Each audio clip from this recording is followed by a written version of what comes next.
Ok, c'est bon, tu peux accepter. Ah, voilà. La technologie. Ouais, Ça va bien? ça va et toi? Ça a mis du temps. Ouais. Épisode saison 3, épisode 4. Ben, Ah, ça va, ça va. Ça va bien la forme? Comment ça se passe chez ouais, toi? bah écoute, ça va bien. Là, on a un peu le temps qui se calme un peu. Ouais, Il se ouais, calme un ouais, c'est peu vrai. parce que là, on a passé des périodes où il faisait vraiment très, très chaud. Et c'était compliqué de pouvoir s'entraîner en plus, nous, comme on a le synthétique, tout ça, tu vois. Donc, Ok, vous êtes sur du synthétique là-bas? ouais, on est sur du synthétique. Et puis après, le coach, bon, quand il fait trop chaud comme ça, tu vois, il préfère qu'on s'entraîne simplement le matin. Et c'est mieux parce qu'après l'après-midi, Ok. tu dois D'accord. boire 3 litres d'eau en 2 heures, sinon, si tu veux tenir l'entraînement. Ok. Bon, on va faire les choses bien.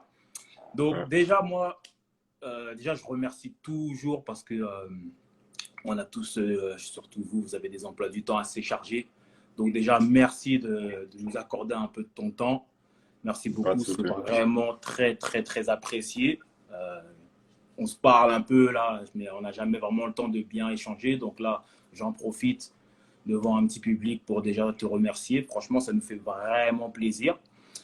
Deuxièmement, bah, pour le peu de personnes qui ne connaissent pas, ben, présente-toi en deux, trois mots. Bah, en 2, 3 mots, je m'appelle Jean-Pierre Samet. Je suis joueur à Young Boys, camerounais aussi, et français.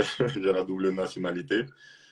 Et ouais, très heureux dans ce que je fais, très heureux pour ce qui se passe, pour moi, pour le club aussi, et pour les personnes aussi autour de moi. Donc, qu'est-ce que je peux dire de plus que ça? Oh non, c'est parfait. C'est parfait, c'est parfait. Ben vas-y, mais nous, comme on dit, on fait toujours une petite revue de carrière et aussi de vie personnelle, entre parenthèses. Donc, toi, tu as dit, tu es Camerounais et tu as aussi la nationalité française. Mais Oui, tu es né au Cameroun ou tu es français et puis tu je suis, je suis né au Cameroun, à Douala. as vécu un peu là-bas ou tu es venu très tôt? Non, je suis parti très tôt. Très tôt, Très tôt. j'avais 6 ans. Ok. Quel endroit en France? Je suis arrivé au début dans le 93, en fait, Ok. à Clichy. Au début, à D'accord. Ok. Montfermeil exactement. Ah ouais. Et puis, ouais, on a d'abord aménagé là-bas. J'ai commencé l'école là-bas aussi. Et puis, peut-être en 2000, si je dis pas de bêtises, peut-être en 2005, Ouais. comme ça, on a déménagé toujours dans le 93, mais à côté de Saint-Denis. Ok. En fait, t'es un mec du 93. Oui, Ok. C'est bon. Ok, c'est bon à savoir. Ouais, moi, je suis un mec de la banlieue parisienne, mais pas du 93. Mais ok, c'est bon à savoir. D'accord. ouais, non, non, Donc, je suis un mec du 93. J'ai grandi là-bas. ok. D'accord. Mais donc, du coup, tu commences le foot là-bas? Oui, en fait, je commence le foot là-bas parce que, en fait, j'avais dans ma cité, j'ai grandi dans la même cité qu'Yannis Salibur. D'accord. Et donc, à un moment, il y avait le père d'un ami qu'on avait, en fait, dans la cité comme ça, qui était éducateur à la CBB Ok. et qui me demande, bon, il a vu qu'on joue au foot dans la cité comme ça, tu vois, et puis il me dit, bah, si ça t'intéresse de venir à la CBB, voilà, tu es le bienvenu, donc j'y vais. Je passe 2, 3 essais là-bas et les choses se passent bien. Et après, bon, je commence à jouer là-bas, mais bon, je viens pas d'une famille où on était riche, hein, donc pour Hmm. payer la licence, c'était compliqué. Donc finalement, je faisais que les matchs de préparation, de championnat, enfin, mais pas de championnat, tu vois, je faisais les matchs amicaux. Et je fais ça pendant un an quasiment, ouais, pendant un an. Ok. Et puis à un moment, j'arrête parce que, tu sais, à 11 ans, je faisais 1 heure de route, hein, 1 heure de trajet pour aller à la Ouais. CBB, pour tout faire. Et puis à un moment, j'arrête. Et puis, on est dans un tournoi de futsal, pas loin de mon collège. Et puis, il y a un dirigeant du FC Bourget qui était là, qui Ok. était lui aussi, en fait, éducateur dans une école, du coup. Et coach aussi, et en fait, qui me repère là à ce moment-là. Ok. Et puis, il me demande de venir au Bourget On était à peu près au mois de janvier par là. Tu sais, novembre, décembre, janvier par là. Et puis, bon, je dis, bah oui, j'accepte et tout. Et puis, bon, déjà, je gagnais en temps de trajet aussi. Ouais, Et, ouais, ouais. et donc, j'y vais là-bas. Et puis j'ai fait mes classes là-bas. Et après, à 16 ans, je décide de partir à Angers, mon club formateur, où je fais tout aussi là-bas, de Donc, 16 ans. Angers, tu rentres centre de formation. Voilà, Angers, je rentre à 16 ans là-bas. Mais ils n'avaient pas encore, en fait, ils avaient un centre de formation, mais il n'était pas encore agréé, centre de formation. Et moi, à la base, j'arrive, D'accord. en fait, j'arrive, mais il y avait pas, il ne faisait pas de recrutement pour ma génération à moi. Parce que c'est une génération qui avait été performante en 15 ans. OK. Donc, ils décident de garder toute la génération pour les 16 ans. Donc, quand moi, j'arrive, en fait, j'ai fait un essai pour les 92 et les 91. Ok, donc, Et donc, si je comprends bien, tu étais surclassé alors? ouais, en fait, j'ai fait une détection en étant surclassé, en fait. Pas avec D'accord. les gens de Ok. mon âge, parce qu'il n'y avait pas de détection. D'accord. Et c'est de là, en fait, quand j'y vais, on était 40 à la détection. Il y avait des mecs bon, de partout, comme tu connais, en région Ouais, les parisienne. détections, ouais, bien sûr. Et puis, bah, sur ces 40-là, en fait, j'étais le seul qui avait été pris et j'étais le plus jeune. Et c'est comme ça que j'intègre le club d'Angers. Ah, mais ça, c'est intéressant parce que du coup, quand tu es là-bas, donc du coup, tu es le plus jeune. Ouais, Donc, de la détection. comment se passe en fait déjà ton intégration, ta vie là-bas, sachant que tu es plus jeune, etc. Est-ce que ça s'est bien Bah, passé ou est-ce que tu avais en du fait, mal au début? au début, j'arrive d'abord pour un jour, d'abord. Mhm. Et donc, je fais les tests le matin, tu sais, il y a des petits jeux, etc. Ouais. Et puis, à un moment, l'après-midi, bon, il y a la petite pause l'après-midi et j'étais avec enfin, mon premier agent là-bas. Et Mhm. puis, je me souviens, il y avait un espèce de match sur un terrain 7 contre 7. Et puis là, je joue, je me souviens, je marque. Et à un moment, en fait, il me sort et je demande d'aller aux toilettes. Donc, voilà, ils me disent Ok. d'aller aux toilettes et tout. Et tu as mon premier agent à ce moment-là qui me suit et qui me dit déjà, en fait, dans les toilettes, il me dit bon, tu peux arrêter la détection, toi, ils vont te prendre. Et je lui dis ouais, d'accord, ouais, mais je suis quand même venu pour passer la journée, donc Ouais. je vais la terminer, tu vois. Et puis, je termine la journée. Donc, du coup, après, je fais la reprise avec eux. Mais par contre, quand je fais la reprise avec les 16 ans, pas avec les 18. Ok, donc Parce que avec autant, ta caté. voilà, autant au niveau gabarit, je pouvais, mais après, il me manquait des choses aussi, tu vois, sur le plan tactique, etc. J'avais jamais intégré un centre de formation et c'était quelque chose qui était aussi bénéfique pour moi. Le fait d'apprendre vraiment les rouages du club et de pas tout de suite entrer, en fait, parce que tu sais, les 18 ans, tu es quand même très proche des pros aussi. Tu vois, de pas me mettre la pression tout de suite. Donc, Donc au début, je commence avec les 16 ans pour apprendre tout ce qui est aspect tactique, etc. Mais j'ai aussi la chance, grâce à Dieu, c'est que en fait, en 6 mois, je suis surclassé de 2 catégories. alors, ça c'est intéressant aussi. Donc déjà parce que tu es quand même assez grand et tout, tu vois, ta croissance en fait, tu l'as eu avant avant ok, avant à Angers, Ouais. c'est Non, ça? je l'ai eu avant. Je l'ai eu avant de Avant. partir. Donc tu es déjà quand même en avance sur ton physique. Oui, ouais, j'étais déjà grand, pour te dire, en sixième, si je me rappelle, je mesurais, pour pas dire de bêtises, je crois que je faisais 1,75 m. Ok, on a dû t'appeler le présu, toi. Bah, ça, c'est quelque chose qui m'a toujours suivi, hein. Ça, c'est quelque chose qui m'a toujours suivi, mais après, tu sais, moi, c'est pas quelque chose qui m'a Ouais. dérangé parce que, au final, tu sais, quand tu arrives en pro, il y a plus, il y a plus- C'est ça, tout le monde, c'est là que ça se joue. Donc, super, donc, ok, donc tu fais quoi? Tu fais 3 ans? Tu fais 3 ans là-bas Ouais, en non, formation? j'ai fait 16 ans, 17 ans, 18 ans. Ouais, j'ai fait 3 ans. 3 ans. Ok, donc après, tu signes pro. Après, je signe pro, en fait, parce que ça aussi, ma signature pro, elle était un peu chouette parce qu'à la base, j'étais pas prévu pour signer pro cette année-là. Tu sais, en fait, je finis mon année de bac, normal. Ok, tu Mais l'as en eu? fait, le dernier trimestre, je commence déjà à m'entraîner avec les pros et j'ai déjà fait une apparition en fait avec les pros à Metz. D'accord. Et donc après, bon, là après, je m'entraîne 1 à 2 fois par semaine avec les pros. Et d'ailleurs, c'est le coach Stéphane Moulin qui est à Caen qui m'a fait monter en fait avec les pros et qui m'a donné aussi ma première apparition en Ligue 2. Et donc là, après, c'était un peu compliqué le troisième trimestre, les entraînements, tout ça.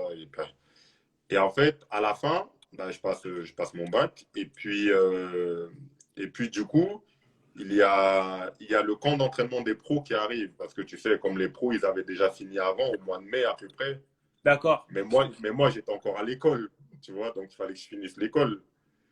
Et je me souviens, le dernier entraînement avec les pros, il y a, ouais, soit le dernier ou soit le premier de la reprise, je ne sais plus exactement, il y avait Nicolas Gillet, Olivier Auriac, Claudio Quechero qui m'appréciait vraiment beaucoup et qui m'avait déjà vu évoluer avec la réserve quelques fois. Il me demandait beaucoup, est-ce que tu viens avec nous en stage, etc.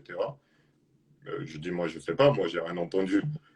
Et puis, bah, quelques jours après, le coach décide de me prendre en stage avec Sofiane Bouffal et Yanis Dogo. En fait, on était trois. Ah oui, ok. Mais à ce moment-là, Angers, c'est quelle division? Ben, c'est Ligue 2 à ce moment-là. Ah ouais, quand même. Ouais, à ce moment-là, c'est Ligue 2. Mais moi, en fait, je venais de finir ma deuxième année de 18 ans. Ok, donc ça n'a même pas fait genre, c'est vraiment, limite, tu as comme sauté une étape. Parce que En souvent, fait, ça va la CFA, des trucs comme ça et tout. Donc carrément, ben, tu en as fait, sauté une étape. en fait, c'est ça. C'est que quand ils m'appellent pour partir en stage avec eux, je fais le stage avec Sofiane Bouffal et Yanis Dogo et tout. Et puis, à la fin du stage, il y a un petit match de préparation. Et puis, je marque 2 buts ce jour-là. Et en rentrant en fait à Angers, il y a Olivier Piqueux, le jour de l'annonce des résultats du bac, qui m'appelle le matin, vu qu'on avait entraînement le matin. Il m'appelle dans une salle à côté, dans le bureau. Et voilà, ils me disent qu'ils étaient très contents de mon stage, etc. Tout ça. Et puis, bon, moi, je dis d'accord, enfin, je suis content. Tu sais, dans ma tête, j'étais même pas en train de penser à la suite de ce qu'il allait m'annoncer. Hein. Pas du tout. Je me suis dit, il m'a appelé juste pour me féliciter, pour me dire, continue comme ça. Et voilà. Et puis, il m'annonce que le club va me faire signer pro, comme ça. Et puis, il voit pendant 5 secondes, j'ai aucune réaction. Ouais, Il me tu dit, ne t'attendais pas. il me dit, bah, t'es content? Je dis, bah oui, mais Ouais, tu t'y attendais pas. je m'y attendais pas. J'étais loin Parce que, tu sais, dans ma tête, je fonctionne par étapes. Donc, je m'étais dit, j'ai fait mon année en 18 ans, je vais Ouais, aller jouer avec la réserve. la Et réserve, puis, ouais. petit à petit, je vais m'approcher des pros. Si jamais le coach, parfois, il a besoin d'un joueur, un offensif, etc., tout ça. Et là, de passer de 18 à pro directement, ça a été. Donc toi, vraiment, ça a été une surprise. Parce que tu n'avais même pas comment dire, des rumeurs. Parce que tu sais, des fois, surtout maintenant avec les réseaux, parce que bah, Ouais, avant, ce n'était pas vraiment, mais surtout avec maintenant avec les réseaux, il y a des joueurs en 18 ans, on les connaît déjà. Tu vois, on c'est les ça. connaît déjà, on sait qu'ils enfilent les buts ou qu'ils sont bons, là, là, là. Donc on se dit, ah, c'est pas une surprise. Si toi, vraiment, c'est entre parenthèses, pour toi, c'est sorti de nulle part. C'est Bah, vraiment genre, bah, ok, c'est ça. C'est ça. Et c'est un peu, on va dire, enfin, c'est un peu comme ça que ça s'est construit à Angers, tu vois. C'est que j'étais un peu parfois le joueur qu'on n'attendait pas, mais qui, tu vois, Dieu merci, ouais, bah, j'arrivais là, tu vois, parce qu'en plus, j'ai pas été formé avec n'importe qui, hein. J'ai été formé avec Sofiane Bouffal, qui techniquement est vraiment ouais, ouais, supérieur ça, franchement, là, tu me dis des avec, noms, j'étais même pas au courant, mais c'est ouais, c'est fort. avec, ben, balle au pied, etc. C'est quelqu'un qui est extraordinaire, qui a une Mm. qualité de malade. Et en jouant 18 ans, hein, quand tu vois ce qu'il faisait sur le terrain, tu disais dans notre génération, s'il y en a bien un qui doit aller, si lui, il n'y va pas, c'est que les autres, vraiment, on ne va pas aller, tu vois. Et puis finalement, ce qui se passe, c'est que bah, j'arrive en pro avant lui et je signe pro avant lui, finalement. Donc, là, j'ai vu un peu, tu fais quand même quoi, 4-5 ans à Angers, mais tu as des prêts entre-temps. Oui, oui. Donc, comment ça se passe en fait? Parce que là, bon, tu signes, c'est super, c'est génial et tout, mais est-ce que tu as un plan de route avec, avec ton club? Est-ce qu'ils te disent, bon, ok, tu es avec nous, mais tu vas faire des bouts de match. Ah non, on va peut-être te prêter ou on compte sur toi. Comment ça se passe en fait? Ben, en fait, ce qui se passe, c'est que moi, à ce moment-là, en fait, quand je suis pro, j'ai eu vraiment je pourrais vraiment dire, les choses se sont vraiment accélérées de manière. J'ai même pas eu le temps de penser, en fait, pour te dire la vérité. Dans le sens que Richard Socri, en fait, qui était là, il se blesse gravement. D'accord. Et moi, à la base, j'étais parti avec les pros en attendant que le recrutement se termine.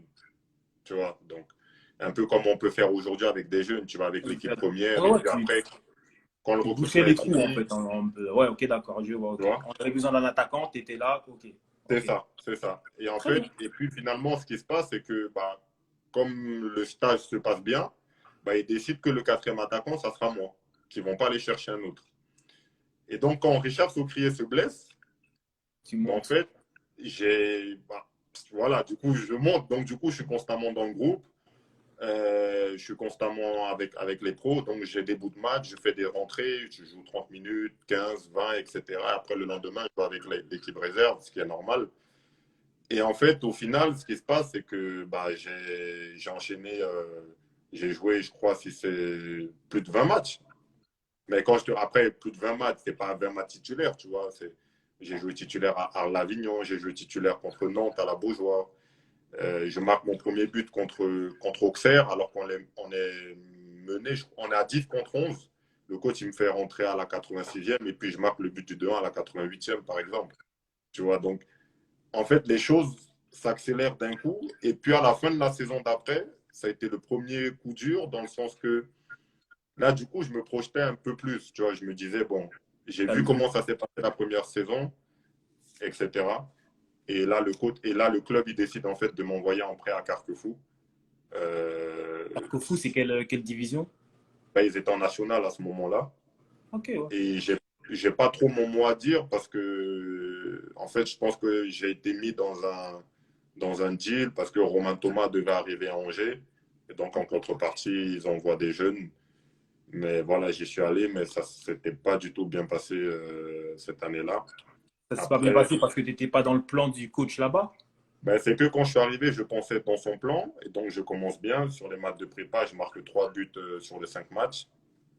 Après, bon, j'étais jeune, hein. Et puis, ils ramènent un attaquant d'expérience. Et à partir de ce moment-là, Ouais. il m'a Ouais, mis de d'accord. côté, etc. Mais je pense que c'était aussi un peu de ma faute. Je pense que c'était aussi un peu de ma faute parce que je suis arrivé aussi avec, je vais pas dire un manque d'humilité, non, mais j'avais 20 ans, je venais d'Angers. Et je pense que aussi le regard des gens dans l'équipe là m'avait aussi endormi un peu, dans le sens que certains m'avaient vu jouer à la télé la saison d'avant contre Nantes à la Beaujoire, certains étaient là. Hmm. Donc on va dire, c'est comme s'ils m'avaient mis dans un confort, mais c'était un faux confort, tu vois. Ouais, je m'étais pas bien regardé, bien examiné en fait, et ça m'a Ben, je porté pense que tu préjudice pendant 6 mois. t'es peut-être vu peut-être trop en avance à Angers et tu avais inconsciemment peut-être, tu n'avais pas ce besoin de te dire que je vais à Carquefou, mais il faut que je prouve que, tu vois, c'est peut-être pour ça. Exactement, Mais c'est humain en réalité. C'est humain. exactement. Et c'est quand je rentre à Paris en fait en famille. Mon frère, justement, de qui je suis très proche, on est comme les deux doigts de la main. Après, on se pose à la maison et je lui dis, il y a un truc qui va pas, ça tourne pas comme, tu vois, comme j'avais espéré, etc. Et puis, je me remets en question finalement. Et puis, c'est là que justement ce que tu dis, c'est exactement la réflexion que j'ai et qu'on a. Et là, je me dis, d'accord. Donc, en fait, faut que je laisse place en fait à l'apprentissage. Je ne connais pas ce coach, il faut que je lui donne aussi l'occasion de m'apprendre des choses. Ok. Et puis, ce qui se passe, c'est que quand je reviens, bah, le deuxième tour, j'ai quasiment joué tous les matchs. Sur les 5 premiers matchs que je joue, parce qu'il a vu pendant la reprise que j'avais un autre état d'esprit, que j'étais différent, etc. Donc, il me fait jouer. Et puis, sur les 5 premiers matchs que je joue, je fais quasiment 4 passes décisives ou 6 passes décisives sur les 5 premiers matchs. Donc, Et parce que tu jouais, c'était quoi? Tu jouais à deux attaquants? ouais, mais là, il me faisait jouer sur un côté. Ok, d'accord. Mais à Angers, quand je suis arrivé en saison, j'ai d'abord évolué sur un côté. D'accord. Donc, en fait, oh, bah, c'est super ça. Donc, en fait, là, donc, on avance un peu. Euh, T'as un autre prêt encore? Non, après là, c'est terminé. Ah oui, non, j'ai un autre prêt parce que là, après, je décide de partir à Amiens quand je reviens. Que Ouais. j'ai fait une saison où j'ai fait des passes décisives, mais j'ai pas marqué. Mais du coup, l'attaquant avec qui j'ai joué à Carquefou, Sacha Clémence, Mhm. lui, il signe à Angers, tu vois. Ok. Donc, ils le prennent lui. Ben, c'est moi, je me faisais marquer des fois, mais voilà, c'est comme ça. C'est comme ça. Donc, toi, on te reprête et ok, Voilà. rebelote. Mais après, par contre, là, c'est moi qui décide de repartir en prêt parce que Ok. j'aime pas, entre guillemets, j'aime pas trop rester sur le goût d'une défaite. Tu vois, je voulais vraiment apprendre dans ce championnat-là et voir ce que je pouvais tirer en fait de ce championnat-là. Et quand je pars en prêt à Amiens avec Samuel Michel, il me fait bien travailler, beaucoup travailler. Et puis là, dans cette saison-là, je marque 13 buts. Mais entre-temps, Angers monte en Ligue 1. Et puis, quand je rentre à Angers, mes anciens agents, je me souviens, je leur avais dit, je pense que ça ne va pas le faire. Je pense que j'ai besoin d'aller en Ligue 2. Parce que si le coach me fait confiance, sachant que c'est lui qui m'a lancé en pro, je pense que ça va le faire. Mais je ne pense pas que c'est ce qu'il fera. Parce que là, c'est la Ligue 1 et puis il faut peut-être se maintenir dès la première saison, etc. Et puis finalement, j'ai une offre de Clermont qui arrive, Corinne Diacre qui était là-bas. C'était la première femme, Ok. du coup. Et puis moi, Ah, oui, oui, oui. et Ok. puis moi, je lui donne, et puis moi, je lui donne mon accord. Je l'ai au téléphone et tout, je lui donne mon accord. Mais sauf que je pense que le club, il m'a bloqué à ce moment-là et puis j'ai pas pu partir en fait à Clermont. Donc du coup, je fais une saison où j'ai quasiment pas joué. J'étais en fin de contrat aussi. Et après, à la fin de cette année-là, je pars, j'atterris en Suisse après. Ouais, c'est incroyable. Parce que ça, c'est des trucs, on voit les lignes et tout, mais on n'a pas le détail, un peu le déroulé et tout. C'est super intéressant. Parce qu'après, donc, du coup, on passe à la phase, ben, la Suisse, en fait. Ouais, là après, on passe à la phase de la Suisse où j'arrive au Servette. Je fais un essai au Servette. Je fais un essai. Bah, il y a pas beaucoup pensent que je suis arrivé à Servette parce que ils m'ont vu ou ils m'ont recruté. Non. Allô, tu m'entends? Ah, ah si, c'est bon, vas-y, continue. Ouais. Et donc, en fait, au Servette, je fais un essai là-bas, au Servette, avant de signer. Et bon, je suis très bien accueilli. Franchement, je ne pensais pas que j'allais être, enfin, j'imaginais pas quelque chose, mais la manière dont je suis accueilli là-bas par les mecs de l'équipe, par les personnes aussi, il y a toujours des gens avec qui je suis en contact là-bas. Et aussi, j'ai découvert un très bon ami à moi que j'appelle mon padré, c'est Mathias, qui me prend tout de suite sous son aile. Dès les premières séances, alors que je n'avais pas signé, hein, mais dès les premières séances d'entraînement, il me met des ballons, il joue avec moi, il essaie de me faire marquer, etc. Tout ça. Donc, je me sens tout de suite à l'aise, en fait. Et puis, bon, le test, il est concluant. Donc, je signe un an plus une année en option. Et puis après, la suite, elle est partie. À la fin de la saison, je marque 23 buts. Après, j'arrive à Young Boys. Et puis maintenant, c'est l'histoire jusqu'à maintenant. Je pose souvent cette question, mais est-ce qu'il y a eu un moment dans ta carrière, en fait, où tu penses que tu as eu ce déclic? Parce que tu es là, tu m'as parlé de Angers, Carquefou, où tu étais sur le côté. Ouais. J'imagine qu'à Amiens, tu étais en pointe, Oui, en pointe et un peu sur le côté quand un on peu joue en sur, 4-3-3. tu as alterné.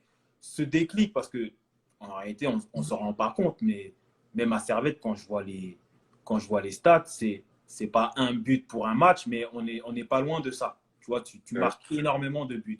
Est-ce que c'est au Servette que tu as eu ce déclic ou c'est avant justement le fait d'être passé par Carquefou, d'être passé par Amiens, de vraiment avoir fait tes gammes, qu'à un moment donné, tu as eu ce truc de buteur que non, maintenant moi je suis un mec du sang, je suis un mec de l'axe, c'est là Ouais. que je plante et je mets mes pions. Bah écoute, je pense qu'en fait, je pense que ça a été progressif. Tu vois, c'est pas venu. En fait, je pense pas qu'il y a une chose qui a apporté ce déclic-là, mais Ok. c'est plutôt une somme en fait de plusieurs choses, dans le sens que je suis quelqu'un qui suis très à l'écoute en fait des coachs, des conseils, et je suis très curieux en ce qui concerne la progression, comment m'améliorer, comment chercher le détail un peu, tu vois. Je suis vraiment très comme ça. Et puis, je pense que le fait d'être passé par Carquefou, en fait, à Carquefou, j'ai découvert que, et c'est quelque chose qui me suit encore jusqu'à aujourd'hui, en fait, la remise en question que j'ai eue à 20 ans à Carquefou est toujours la même aujourd'hui. Dans le sens que, à 20 ans à Carquefou, je me suis dit, en fait, je suis arrivé peut-être en me voyant un peu trop beau, peut-être en me voyant un peu, oui, je viens d'Angers, etc. Et que je n'ai pas, que je n'étais pas allé dans la mentalité de dire, je vais travailler et je vais prouver. Mm. Et ça m'a desservi. Et quand j'ai compris ça, en fait, j'ai bâti tout le reste sur cette mentalité-là. Partout où je passe, peu importe dans quelle position j'arrive, peu importe si je suis acheté ou pas acheté, peu importe. C'est bon, ouais. Ouais. En fait, peu importe où je suis acheté ou pas acheté, etc., tout ça, j'arrive, je bosse, je montre ce que je veux, je montre ce que je suis capable de faire et je m'impose. Et tout, en fait, tout ce qui a suivi derrière, en fait, le travail, en fait, d'être concentré sur le travail, sur la progression et chercher des astuces pour progresser, en fait, ça vient de cette réflexion-là, en fait, que j'ai eue à 20 ans. Et tout le reste, en fait, c'est ajouté à ces choses-là, tu vois. Et donc, après, j'ai cherché, en fait, à travailler toujours plus, toujours plus, toujours plus, rechercher des choses et tout. Et Servette, je pense, ça a été, en fait, à Servette, ce qui s'est passé au Servette, par la grâce de Dieu, c'est que Servette, ça a été ce qui a validé tout ce que j'ai fait avant, Ouais. tu vois. Ok, Parce ouais. qu'en fait, j'arrive au Servette avec la mentalité de me prouver à moi-même que je suis un joueur de Ligue 2. Mais tout en ayant dans mon esprit, je ne veux pas être un joueur de Ligue 2, que un joueur de Ligue 2. Tu vas aspirer à plus. Voilà, tu vois. Donc, mais il fallait d'abord que j'avais besoin de valider certaines étapes avant pour continuer en fait à construire. C'est comme quand tu construis une maison, tu mets d'abord les fondations et une fois qu'elles sont solides, tu peux continuer à mettre le reste. Et donc, j'avais besoin de cette étape-là. Et à Servette, et c'est ce qui se passe en fait. Servette, tout ce que j'ai pu faire avant, en fait, c'est comme si je le retrouve en fait là, dans un environnement où je suis bien, dans un environnement où on m'accueille comme il faut, où on me donne aussi de la confiance, de la patience aussi, parce que c'est ce qui manque parfois en fait au club français avec les jeunes en France. Ça, c'est mon point de vue. Et tout ça, en fait, me permet, en fait, avec l'envie que j'ai de jouer, tout simplement, en fait, de jouer, d'être sur le terrain, parce que j'avais pas beaucoup joué à Angers. Je voulais retrouver le terrain, retrouver le plaisir, donner du plaisir. En fait, j'arrive avec tout ça, et c'est tout ça, en fait, qui me permet voilà, de commencer à marquer avec les super ballons que je reçois.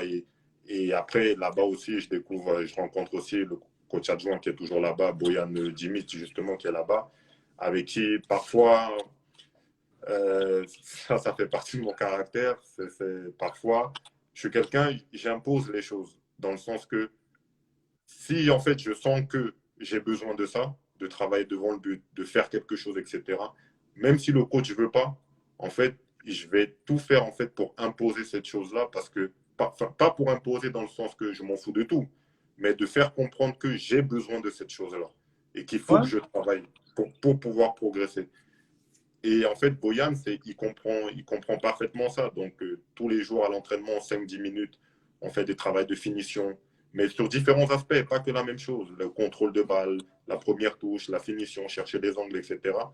Et même quand je rentre à Paris avec mon frère, notre meilleur ami, je travaille aussi ces mêmes choses-là. Et c'est marrant parce que notre meilleur ami, à un moment, il m'a dit à un moment quand il voyait mes buts, il me dit, en fait, j'ai l'impression que ce sont des trucs qu'on fait dans le stade à côté. Ouais, c'est des gammes. Tu En fait, répètes les gammes. j'ai dit en fait, j'ai dit c'est exactement ça. J'ai dit en fait parce que ça, ce sont mes gammes en fait. Ce sont les Mhm. gammes que j'ai besoin. Et après, bon, bah, c'est ça aussi qui me permet aussi d'être en confiance et puis de pouvoir enchaîner aussi les performances, etc. et tout. Et après, bah, après c'est ce qui m'amène aussi à Young Boys. Et Young Boys, quand j'arrive toujours avec la même mentalité. Et puis, Mais, ouais, non, c'est ça. Mais parce que juste avant qu'on parle de Young Boys, parce que moi, je te connais à Young Boys. ouais, Et, parce que bon, j'ai un petit péché mignon, c'est que j'aime bien parier. Et j'entends ouais, parler il y a un buteur, il enchaîne les pions. Il enchaîne. Donc moi, c'est comme ça que j'entends parler de toi, que je commence à me renseigner, etc. Mais juste pour revenir sur ce que tu disais, euh, on ne se connaît pas personnellement, mais j'ai l'impression que tu as un très bon entourage. C'est-à-dire Oui, que ce que tu dis, parce qu'en réalité, tu aurais pu devenir un de ces jeunes joueurs qui devient un éternel espoir, comme on aimait dire oui, à l'époque. C'est-à-dire qu'en fait, ben, tu as une très grande progression, tu signes très tôt, et en fait, très vite, en fait, tu ne confirmes pas. Et cette remise en question, en fait, ça vient de toi, mais aussi tu viens de le dire, ça vient de tes frères. Est-ce qu'aujourd'hui, tu n'as pas l'impression que ça se perd un peu dans le football d'aujourd'hui, où très vite, en fait, on a ces jeunes joueurs qui sont plus ou moins talentueux, hein, tu vois, mais moi, je pars du principe que dès que tu signes pro, c'est qu'il y a quelque chose, tu as quelque chose de oui, spécial, parce que c'était la sélection naturelle. oui. Donc, est-ce que tu as l'occasion d'en parler avec des jeunes joueurs, que ce soit à Young Boys ou même dans la vie de tous les jours? Et est-ce que tu as ce constat que moi j'ai, que justement j'ai l'impression que les joueurs souvent, ils veulent trop sauter les étapes en fait. Ils ne comprennent pas que en fait, oui, il y a des cracks qui eux, Mbappé, que ouais d'accord eux, mais que quoi Mais, qu'il arrive, et c'est pas que dans le foot en fait, dans n'importe quel domaine professionnel, tu es obligé de passer par des étapes. Donc, est-ce que toi, tu as des fois avec des jeunes, que ce soit dans ton club ou dans la formation et tout, tu as ce genre de constat et ces conversations aussi? oui, comme tu dis, j'ai ce genre de conversation-là, autant dans le foot, autant qu'en dehors du foot. Parce que tu dis à juste titre, ce qu'on peut observer dans le foot, parfois, des gens pensent que ce n'est que dans le foot qu'on l'observe. Mais parfois, je leur dis, si vous regardez bien autour de vous, tu l'observes partout.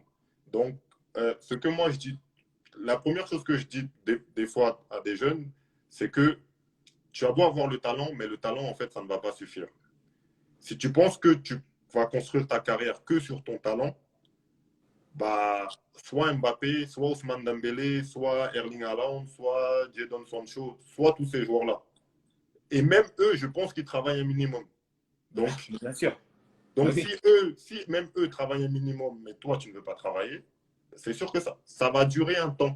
Ça va durer un et moi, je leur dis ça, mais en connaissance de cause, justement, parce que j'ai vécu, moi, cette expérience-là, de penser que, et ça s'est vite effondré, en fait.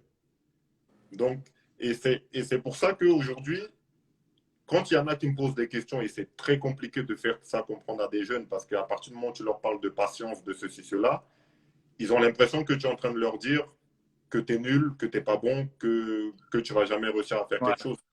Alors que ce n'est pas ça du tout. La patience te permet en fait de construire quelque chose de solide et pas de construire quelque chose qui va s'écraser en fait au premier coup de vent. En fait, plus tu es patient avec toi, plus en fait tu te permets aussi d'acquérir des choses, de la maturité, des certitudes aussi, qui vont te permettre aussi d'appréhender les choses qui vont venir en fait. Parce que tu sors d'un centre de formation, un truc tout bête, tu sors d'un centre de formation, je ne sais pas, tu gagnes peut-être 5 000 6 000, tu signes en pro, tu gagnes 30 40 000. Comment tu veux dire à un jeune de 18 ans de pouvoir gérer ça? C'est impossible, en fait. C'est impossible de pouvoir gérer cet écart-là. Autant l'écart financier que autant l'écart aussi. C'est pas la même chose que quand tu vas jouer avec les 18 ans que quand tu te retrouves devant 40 000 personnes. C'est pas la même chose du tout. Et certains jeunes pensent que, ah oui, j'ai réussi à jouer contre la CFA, contre des grands, j'ai mis un doublé. Ouais, mais devant 40 000 personnes, peut-être ton doublé, tu vas le rater. ouais. Mais ça, c'est la réalité, tu vois. C'est pas quelque chose. Tu vois, des fois, ils pensent que, en fait, quand tu leur parles, tu inventes des choses. Non, tu n'inventes pas des choses. C'est la réalité des choses. C'est comme ça. Donc, la patience, pour moi, c'est quelque chose qui est primordial. Et c'est ce que des jeunes ne veulent pas avoir, ne veulent pas prendre. Et de l'autre partie, quand un jeune explose et quand un jeune il est fort, de l'autre partie, la patience est quelque chose qu'on ne leur donne pas non plus. Donc, tu vois, tu te retrouves en fait sur un truc entre ceux qui veulent aller vite et entre le club qui veut vite les amener à quelque chose. Et donc, tu te retrouves après dans Non, un non, espace où, mais où les justement, deux, enfin, où les deux se rejoignent, mais où en fait tout le monde, sur ce court espace-là, où tout le monde, où il y a l'embranchement, où les deux ouais, lignes ouais, ne ouais. sont pas d'accord, bah, c'est là où tout le monde, beaucoup de jeunes, en fait, se cassent la gueule et que finalement, en fait, après, ils n'arrivent plus à remonter parce que mentalement, bah, ils n'y sont pas, parce qu'ils ne se sentent pas de confiance, mais parce que aussi eux-mêmes ne se remettent pas en question. Alors là, est-ce que c'est dû à l'entourage ou est-ce que c'est dû aux personnes qui sont autour d'eux? Ça, je ne sais pas. Il y en a beaucoup, oui. Il y en a beaucoup, c'est simplement parce que peut-être qu'ils n'ont pas les capacités mentales, en fait, pour pouvoir se remettre de ça, parce qu'ils se voyaient déjà trop loin, trop vite, trop tôt. Et on va terminer avec ça, justement, le mental. Est-ce que tu as l'impression que les clubs, les formateurs, les éducateurs axent aussi sur ça, en fait? De se dire que ce jeune, il est fort, Ouais. mais mentalement, si on le signe, je ne sais pas s'il pourra vraiment avoir une carrière viable en pro. Parce Bah, qu'on a vu beaucoup.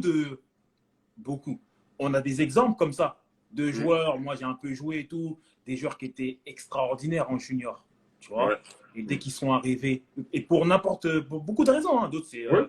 D'autres c'est l'entourage, beaucoup de raisons, mais mentalement, ça ne suivait pas. Et le problème, c'est que ce jeune-là, on lui mettait beaucoup de louanges quand il était jeune, et donc lui, il est resté sur ça. Donc lui-même, il n'arrive pas à comprendre qu'il n'arrive même pas à se remettre en question. Donc est-ce que déjà aussi, tu as l'impression, vu que toi, tu es dans le milieu, qu'il y a un changement aussi par rapport à ça aussi, que peut-être que les éducateurs axent plus aussi sur ça? Ben, en fait, moi, pour dire la vérité, il y a peut-être certains joueurs qui ne le diront pas, qui ne le diront Ouais. pas. Moi, je travaille avec un préparateur mental. Mais tu vois, quand tu dis ça, certains vont penser que préparateur mental, ça veut dire que mentalement, tu n'es pas fort. Ouais. Ben, en fait, non. En fait, non, c'est le contraire. Un préparateur mental t'aide en fait à gérer à gérer tes émotions, à gérer ta concentration, à gérer des choses qui sont à toi personnelles par rapport à ton match, mais qui t'aide aussi en fait à gérer tout ce qui peut arriver en fait de l'extérieur. Je te prenais l'exemple du gamin de 18 ans qui touche 6 000 et qui passe à 40 000. Je dis, excuse-moi, à part si tu as fait des études de maths et que tu es banquier, dis-moi comment tu vas gérer, dis-moi comment tu vas gérer une telle somme. Mais Comment? non, mais non. Alors, et encore là, je te prends des. Alors, imagine ceux qui passent de 10 000 à 100 000. Et après, tu lis dans les journaux, ceci, il a fait ci, etc., etc. Mais ça, c'est normal parce que j'ai dit, t'es jamais préparé en fait à ce que ta vie change comme ça. Et je pense que pour moi, mais moi, c'est quelque chose, c'est une recherche personnelle, moi. C'est une recherche personnelle parce que j'ai observé des joueurs de foot, des champions, Djokovic, Nadal. En fait, ce sont ces joueurs de tennis-là qui m'ont donné envie d'aller dans cette voie-là. Et j'ai fait des recherches en me posant la question, qu'est-ce que ça peut m'apporter moi par rapport à ce que je fais? Et quand j'ai trouvé ce que ça pouvait m'apporter, j'ai dit, alors je vais axer sur ça et je vais aller. Parce qu'aujourd'hui, c'est ce qui m'aide aujourd'hui, en fait, dans tout ce que je fais. Bien sûr, j'ai la religion, la Bible et tout, et la prière, tout ça, mais j'ai cette partie-là qui m'aide beaucoup, en fait, dans mon travail, tu sais, à te préparer comme il faut, mais à appréhender aussi les situations futures. Aujourd'hui, euh, je te dis un truc tout bête. Aujourd'hui, tu sais, bon, il y a beaucoup de joueurs qui n'ont jamais joué une finale de Ligue des Champions. Et tu sais à quel moment j'ai compris à quel point le mental c'était important quand il est bien préparé. Quand Dybala il a joué en fait sa première finale de Ligue des Champions. J'avais lu quelques mois après, il avait donné une interview sur cette finale-là. Et il y a un mot en fait qui m'a marqué. Il m'a dit, quand j'ai vu la concentration que des Cristiano, Ramos, tout ça, ils avaient, il a dit, ça m'a choqué. Et lui, il est passé à côté de sa finale. Pourquoi? Parce que mentalement, il n'était pas préparé. Quand il a vu les mecs à côté de lui, en fait, c'est comme si avant de jouer, il était déjà cuit. Il Ouais. était déjà cuit. Et ça, ces mecs-là, mais qu'est-ce qui fait la différence entre ces mecs-là qui ont gagné peut-être 2, 3, 4 Ligue des Champions, mais qui a la cinquième Ligue des Champions, ils vont te dire, hey, mon petit, moi je suis venu là, c'est pour la gagner. Hein. C'est pas pour jouer avec, c'est pas pour jouer à la baballe. Mais c'est parce que mentalement, les mecs, hey, ils sont blindés. Le stade, il n'a aucun effet sur eux. La pression, ça n'a aucun effet sur eux. Et si toi, mentalement, tu ne travailles pas, si toi, mentalement, tu ne te dis pas, tu ne te projettes pas en te disant, ouais, mais si un jour, déjà, si tu as du mal à gérer 20 000 personnes là, dans le stade d'à côté, j'ai dit, comment tu vas gérer 60 000 personnes dans un stade qui va peut-être être contre toi, qui va, qui va te huer, tu as les sifflets que des fois tu entends dans les stades, etc. Quand c'est 40 000 personnes qui te sifflent, ben, mentalement, si tu n'es pas prêt, à encaisser ça, tu vas couler. Tu vas couler. Et des fois, ce qui se passe, c'est quoi? Premier ballon, tu rates ton contrôle. Là, c'est fini. Tu sais que ton match, il est mort. Tu vois? Donc, moi, c'est pour ça qu'en fait, je suis allé beaucoup dans ces aspects-là. Je suis allé beaucoup rechercher, travailler sur ces aspects-là. Et aujourd'hui, je suis très content, en fait, de travailler avec les personnes avec qui je travaille. Parce que, alors, certains se disent, ouais, mais quand je serai au Real Madrid, à Barcelone, ouais, j'aurai le temps pour ça. Mais quand tu seras à Barcelone, au Real Madrid, ça sera trop tard, en fait. Ça sera trop tard pour penser à ça. Donc, c'est avant que tu dois t'y prendre pour travailler ça. Et les clubs ne mettent pas assez l'accès dessus parce que peut-être ils pensent que le fait de faire appel à un coach mental, ça va les discréditer ou quelque chose comme ça, alors que pas du tout. Tu sais, les coachs, ils aiment bien avoir le contrôle sur leur équipe, sur tout, tout, tout. Et moi, j'ai appris parce que j'ai observé certains joueurs qui ont tout géré autour d'eux, tu sais, pas d'agent, pas de ceci, pas de cela. Et c'était des joueurs qui n'ont joué qu'en Ligue 2. Et cette réflexion-là, je l'ai eue à 18, quand je te dis la vérité, à 18 ans, j'ai pensé à ça. Quand j'ai observé ça, j'ai dit, ce sont des joueurs qui n'ont joué qu'en Ligue 2. Et je me suis posé la question, est-ce que moi, je veux que jouer en Ligue 2? À partir du moment où ma réponse était non, j'ai dit, alors il faut que je trouve des moyens et des leviers qui vont me faire aller là où j'ai envie d'aller. Et les leviers, c'était parfois, tu ne maîtrises pas tout. Donc, tu es obligé de t'entourer des gens. Tu es obligé de t'entourer des gens qui vont gérer ci, ça, ça, ça, ça, pour que toi, tu ne puisses que penser au foot. Et l'aspect mental, bah, je dis, excuse-moi, aujourd'hui, quand tu fais la moyenne de tous les joueurs de foot, et je me suis amusé à la faire il y a quelques mois, il y a les joueurs de foot, tu vois, non. Mais il y a les tops. Quand je te dis les top, c'est les top, Oui. top. Et les top, ben, il y en a à peu près que 20%. Donc, ça confirme bien, le foot, c'est peut-être 80% de talent, mais c'est 20% de mental. Mais sauf que la différence qu'il fait, ce sont ces 20%-là. Et c'est ça qui te fait de toi, en fait, un top joueur ou un joueur. Et tu n'as pas besoin d'aller au Real Madrid ou à Barcelone, en fait, Non, pour avoir non. cet état d'esprit-là. Non, Non, non. ça, tu peux la cultiver tous les jours. Tous les jours, tu peux en t'entourant des personnes que tu vas estimer bonnes, en fait, pour pouvoir t'aider à cultiver cette mentalité-là. Ça, c'est des masterclass que tu es en train de nous faire là. Non, ce Non, sont mais juste tu des sais, choses que j'ai. Ce non, sont mais juste des choses que tu sais, je dis j'ai ça sous le appris, ton en de fait. je dis ça sous le ton de la rigolade, mais, c'est important en fait que des joueurs comme toi qui jouent dans des clubs de haut niveau, qui jouent la Coupe d'Europe, qui a une expérience internationale, le disent parce que tu as ce crédit en fait. C'est-à-dire que quand tu vas parler, tu vois, un jeune de, même plus jeune, même 12, 13, 14 ans, il va se dire, ok, d'accord, il n'y a pas que mon talent. Il n'y a pas aussi peut-être que le travail physique. Il y a aussi ça. D'accord, ok, je comprends. Et malheureusement, ça manque beaucoup en fait. Parce que le plus souvent, je ne suis pas un savant, mais le plus souvent, quand il y a ce genre d'entretien avec des professionnels, que ce soit des professionnels de foot comme toi ou même des acteurs de football et tout, on parle pas beaucoup de ça en fait. On n'en parle Ouais. pas beaucoup en fait. Et c'est important parce que le plus souvent, ces jeunes joueurs-là, ils viennent de milieux où bah, c'est pas leurs parents qui vont leur dire en fait. Tu comprends ce que je veux dire ou pas? C'est pas Parce que comme tes si ton parents, père est médecin.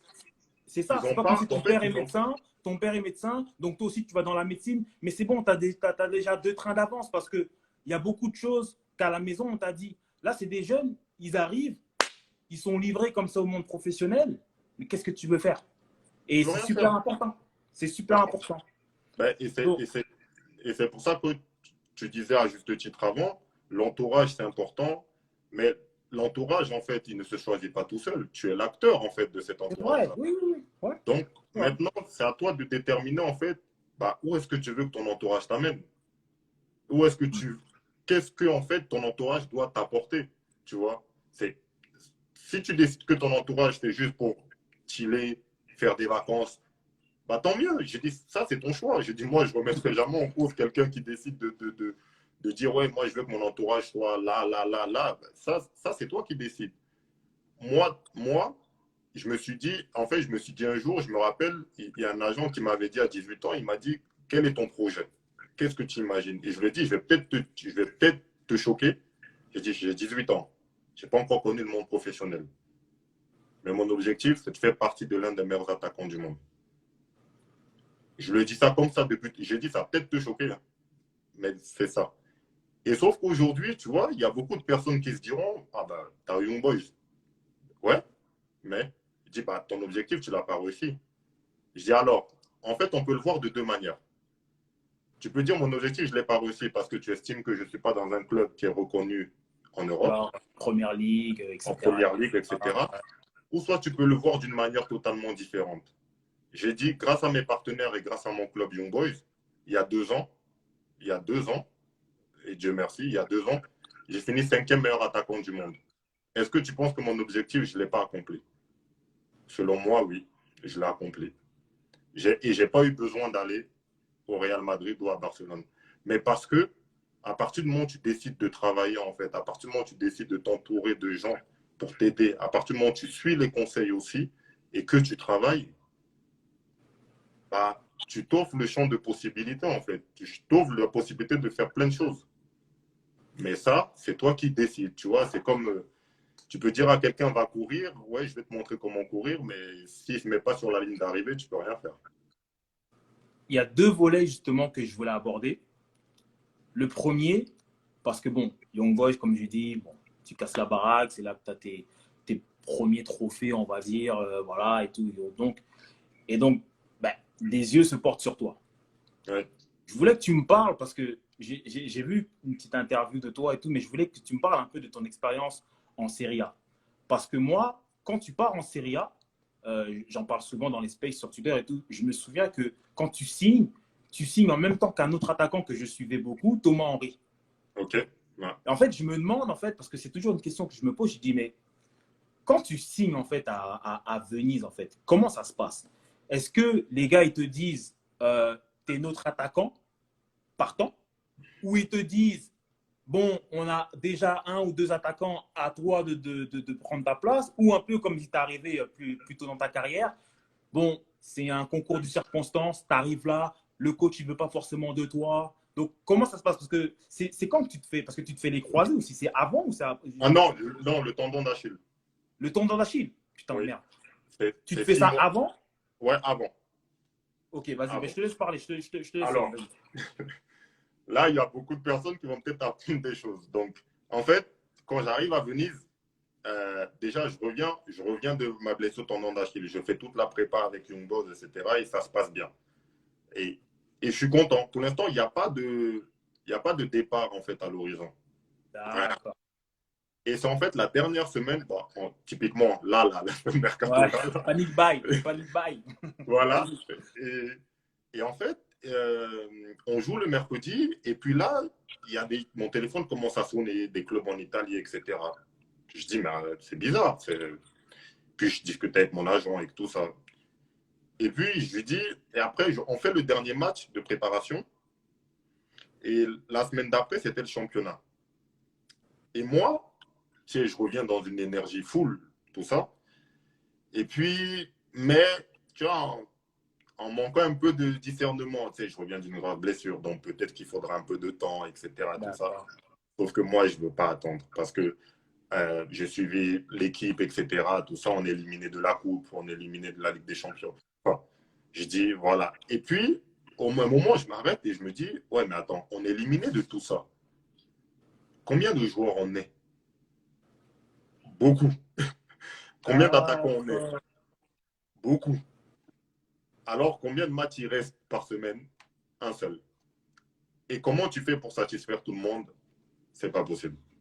Donc, en fait, ma réflexion, elle est tournée en fait vers de ce point-là. Et c'est à ce moment-là qu'en fait, je commence à prêter attention en fait à ce qui vient en fait d'Italie. Maintenant, je fais le choix de Venise. Le coach, il est au téléphone. Le coach, il me dit texto.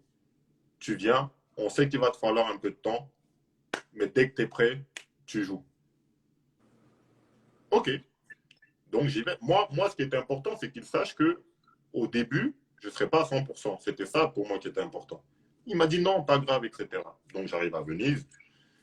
Alors, d'habitude, dans les clubs, tu es très bien accueilli. Là, je ne vais pas te dire que c'était le cas, je ne vais pas te mentir. Euh, je comprends tout de suite la réalité, que c'est pas les Young Boys. Mais de la part de qui, en fait? Beaucoup de joueurs. Ah, de Sauf, joueurs. Ok, d'accord, les oui, joueurs. D'accord. oui, Ok, oui, les joueurs dans l'équipe. Le club, il d'accord. m'accueille bien. Hein. Le club, il m'accueille bien. Ça, il n'y a pas de D'accord. souci. Ok, d'accord. D'accord. Mais la part de certains joueurs, un peu plus compliqué. Mais bon, ça, je ne prête pas attention. Je me dis, bon, c'est le début. Voilà. Les jours passent, je vois que ça ne change pas, en fait. Et puis, voilà, Thomas Henry, là, on est devenus potes, on discute. En plus, Thomas Henry, lui et moi, on a fait un test, en fait, à Bourg-en-Bresse, quand ils étaient en Ligue 2. On avait fait un test, lui et moi, là-bas. D'accord. Donc, Donc, vous connaissez un peu. ouais, donc, ouais, je le connaissais déjà un peu, tu vois. Donc, et puis, il y avait Cuisance aussi, Nani. Et donc, j'étais beaucoup avec ce groupe-là, tu vois, où il y avait aussi David Okereke, avec qui on est devenus potes. Mais c'était plus les groupes francophones, euh, francophones et puis africains, tu vois. D'accord. C'était un peu là. Ouais, ben oui. Ok. Et donc, pour l'instant, tu vois, je suis avec eux, ça se passe bien. Le coach, je lui ai parlé, avant qu'il se fasse virer, je lui ai parlé Oh, il s'est fait virer. ouais, je lui ai parlé 2 fois en 4 mois. Dis-toi. 2 fois en 4 mois. C'est un coach qui pourtant m'a fait venir. Et la première discussion que j'ai avec lui, le jour quand je signe, on est resté 1 heure et demie dans le bureau. Il m'a dit ce qu'il attendait de moi, etc. Je te dis, j'avais dans ma tête, il n'y avait aucune ombre au tableau. Aucune. Et là, c'est complètement l'inverse qui se passe. Mais vu que je suis quelqu'un qui relativise, et je suis arrivé avec 2 objectifs là-bas. Le premier, bon, me soigner quand même parce que je n'étais pas encore à 100%. Et le deuxième, aider. Bah, vu que le deuxième, je ne pouvais pas le faire et que ça ne dépendait pas de moi, bah, je me suis concentré sur le premier. Mais là où, et des fois, je dis ça aux gens, c'est qu'ils pensent que j'ai eu une mauvaise expérience à venir. Je dis non. En fait, ce que je suis allé chercher pour pouvoir me permettre de revenir au top physiquement, je l'ai trouvé. Parce qu'en plus, là-bas, j'ai travaillé avec un mec qui était génial, avec qui j'ai travaillé tous les jours, tout le temps, et qui, grâce à lui, aujourd'hui, j'ai pu aussi vite, enfin, récupérer, euh, enfin, aussi comme il faut. Donc, j'ai travaillé. Donc, ce que je suis allé chercher là-bas et le pourquoi je suis parti pour travailler, et je me suis dit, le championnat qui est capable aussi de me faire vite revenir à ma capacité physique et aussi sur le plan du travail, c'est l'Italie. Donc, c'est exactement ce que je suis allé chercher en allant là-bas. Et ça, je l'ai trouvé. Maintenant, l'autre objectif, ça ne dépend pas de moi. Donc, ça. Et puis, je me suis rendu compte que le coach de là-bas, il était vraiment bloqué avec les joueurs avec qui il a fait la montée. C'était Ah, compliqué de les changer. C'était compliqué de les enlever. Mais vu qu'il y en avait un là-bas qui était un joueur offensif et qui était son chouchou, d'accord. mais je suis reparti là-bas et je te dis la vérité, je suis reparti là-bas avec bien plus que ce que Venise m'a donné.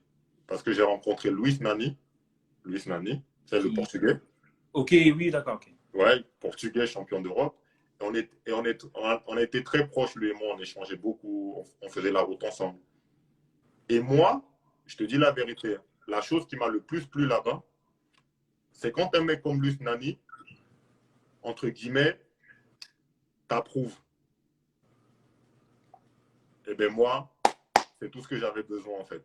Parce que quand un mec comme ça approuve ta mentalité de travail, te voit t'entraîner, et que lui-même, à un moment, il vient te voir pour te dire, moi j'ai envie de m'entraîner avec toi parce que toi, tu travailles bien, tu es fort, tout ça. Franchement, je suis reparti de Venise, j'avais le sourire. Mais juste parce que un mec comme ça qui a gagné une Ligue des Champions, qui a gagné. Enfin, j'ai dit, mais qu'est-ce que. Eux, en Non, non, fait, mais oui, t'as pris de l'expérience, en fait.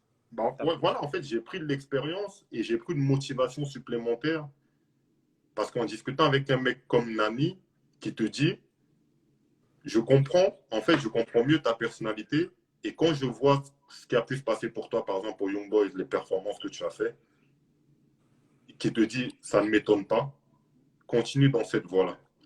Là, tu es dans une voie, en fait, entre guillemets, dans une voie de champion. Continue dans cette voie-là parce que là, tu es sur la bonne voie. Oh. Ah, je lui ai serré la main, j'ai dit franchement, je ne pouvais pas espérer meilleur compliment en étant ici. Alors, Jean-Pierre, je ne pensais vraiment pas qu'on allait parler autant. Parce que là, le Instagram me dit que dans 30 secondes, ça va se terminer. J'ai un dernier volet avec toi à aborder. Et après, je te laisse, ce sera un 10-15 minutes. Donc, je ferme le live, je le relance et on fait les 15 dernières minutes parce qu'il y a beaucoup de questions. Il y a beaucoup de questions. OK, on fait ça? Pas de souci. Okay. Je relance tout de suite.